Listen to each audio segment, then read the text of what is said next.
নমস্কার বন্ধুরা, তোমাদের সবাইকে স্বাগত জানাই জিকে পয়েন্ট 365 ইউটিউব চ্যানেলের আরও একটি নতুন ভিডিওতে। আজকে আমরা আলোচনা করব ডাব্লিউবিপি কেপি কনস্টেবল 2024 এক্সামের জন্য গুরুত্বপূর্ণ কিছু জেনারেল নলেজ কোয়েশ্চেন অ্যান্সার নিয়ে, অর্থাৎ জিকে কোয়েশ্চেন অ্যান্সারের ক্লাস নিয়ে আলোচনা করবো আজকে তোমাদের সাথে।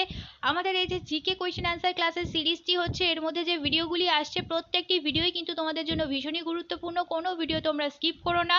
এই ভিডিওগুলির মধ্যে যে প্রশ্ন আলোচনা করা হবে প্রত্যেকটি প্রশ্নই কিন্তু তোমাদের জন্য খুবই গুরুত্বপূর্ণ, কারণ এই প্রশ্নগুলো তোমাদের হুবহু পরীক্ষায় কমন পড়ার কিন্তু খুব চান্স রয়েছে।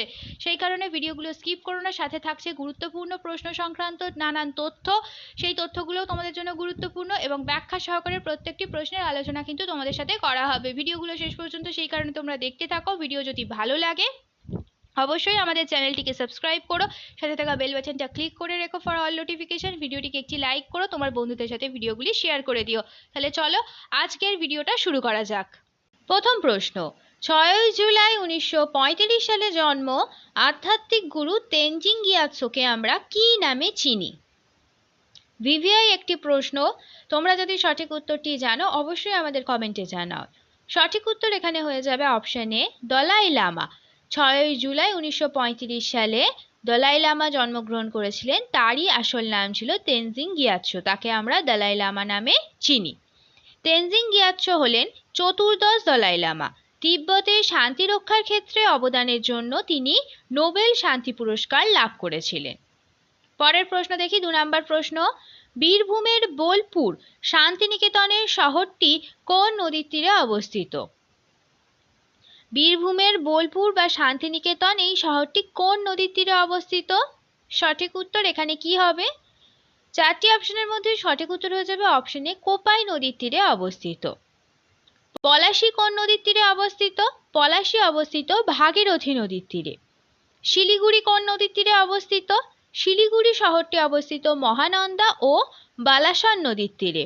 আমরা সকলেই জানি কলকাতা শহরটি হুগলি নদীর তীরে অবস্থিত। তো এখন প্রশ্ন, কলকাতা হুগলি নদীর কোন তীরে অবস্থিত? তখন সঠিক উত্তর হয়ে যাবে কলকাতা হুগলি নদীর পূর্ব তীরে অবস্থিত। 3 নম্বর প্রশ্ন, নিচের কোন জোড়াটি সঠিক নয়? 4টি অপশন রয়েছে, দেখো কোন জোড়াটি সঠিক নয় তোমাদের বলতে হবে। এখানে সঠিক উত্তর হয়ে যাবে অপশন বি, ডিফু পাস। এটি উত্তরাখণ্ডে অবস্থিত নয়, এই জোড়াটি ভুল। সিপকিলা পাস রয়েছে হিমাচল প্রদেশে, ফটুলা পাস রয়েছে জম্মু ও কাশ্মীরে, জেলেপলা পাস রয়েছে সিকিমে, কিন্তু ডিফু পাস কোথায় আছে? ডিফু পাস আছে অরুণাচল প্রদেশে। তাহলে অপশন বি হয়ে যাবে সঠিক উত্তর।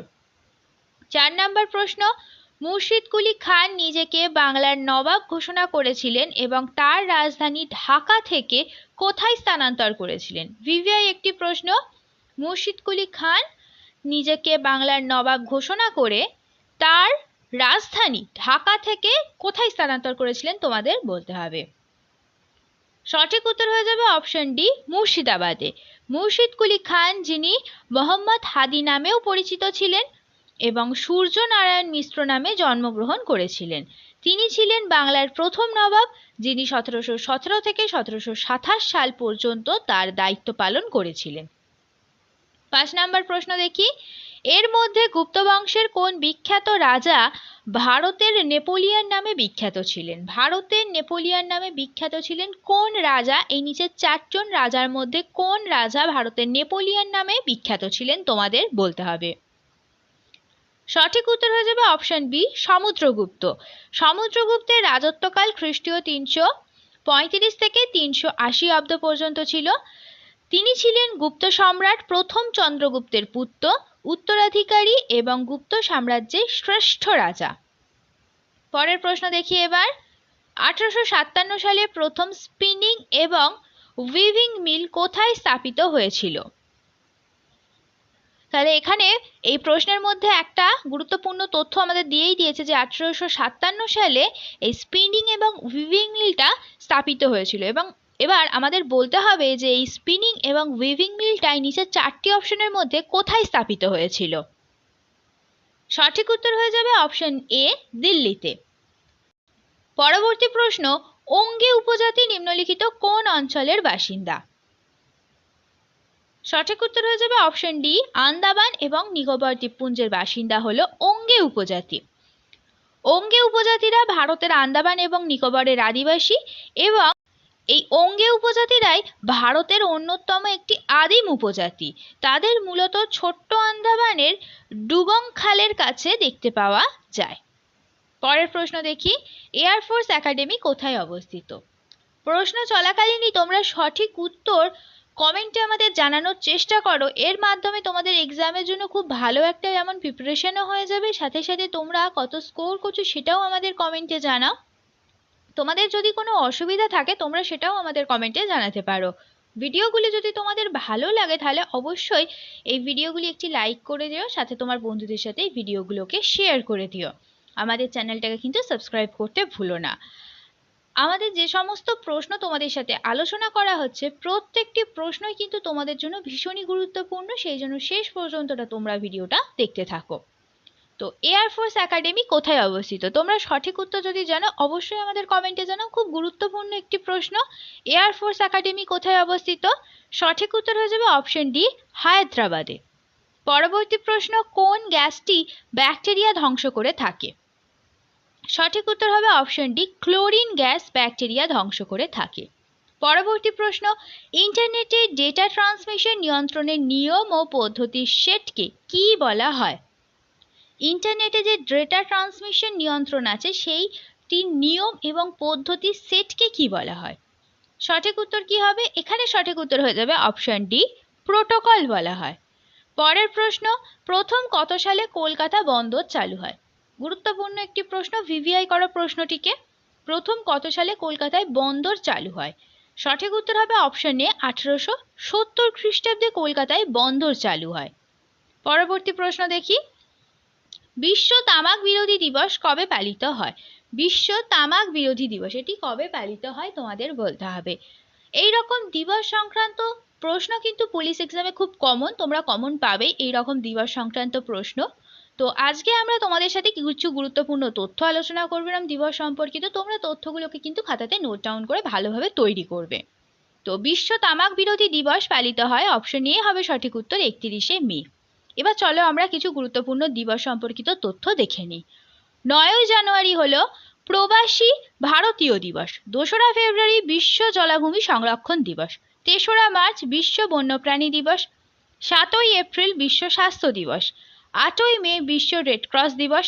21শে জুন আন্তর্জাতিক যোগ দিবস। 11ই জুলাই বিশ্ব জনসংখ্যা দিবস। 12ই আগস্ট আন্তর্জাতিক যুব দিবস। 16ই সেপ্টেম্বর বিশ্ব ওজন দিবস। 5ই অক্টোবর বিশ্ব শিক্ষক দিবস। 26শে নভেম্বর জাতীয় আইন দিবস। 10ই ডিসেম্বর মানবাধিকার দিবস। পরের প্রশ্ন এবার দেখি, আত্মীয় সভার প্রতিষ্ঠাতা কে? আত্মীয় সভা প্রতিষ্ঠিত হয়েছিল 1815 সালে কলকাতায়, একটি এই সমিতিটি প্রতিষ্ঠা করা হয়েছিল। তো আত্মীয় সভার প্রতিষ্ঠাতা কে তোমাদের বলতে হবে। সঠিক উত্তর হয়ে যাবে অপশন এ, রাজা রামমোহন রায়। এবার আমরা কিছু প্রতিষ্ঠান এবং তার প্রতিষ্ঠাতার নাম দেখে নিই। স্বরাজ দলের প্রতিষ্ঠাতা হলেন চিত্তরঞ্জন বসু ও মতিলাল নেহেরু। হোম রুল লীগের প্রতিষ্ঠাতা হলেন অ্যানি বেসান্ত ও বাল গঙ্গাধর তিলক। ফরওয়ার্ড ব্লকের প্রতিষ্ঠাতা হলেন সুভাষচন্দ্র বসু। মুসলিম লীগের প্রতিষ্ঠাতা নবাব সলিমুল্লাহ। কাশী হিন্দু বিশ্ববিদ্যালয়ের প্রতিষ্ঠাতা মদন মোহন মালব্য। গদর দলের প্রতিষ্ঠাতা লালা হরদয়াল।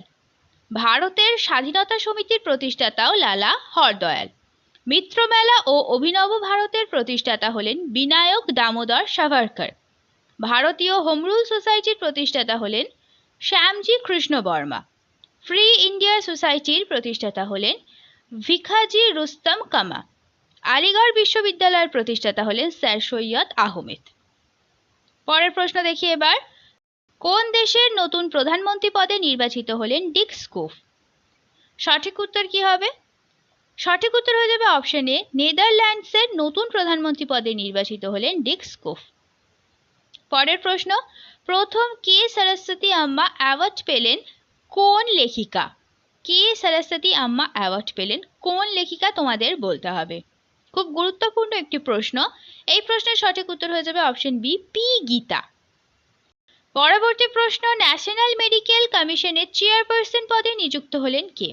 ভিভিআই করো প্রশ্নটিকে, খুব গুরুত্বপূর্ণ একটি প্রশ্ন, কারেন্ট অ্যাফেয়ার্স টপিকের মধ্য থেকে আসা এই প্রশ্নটি।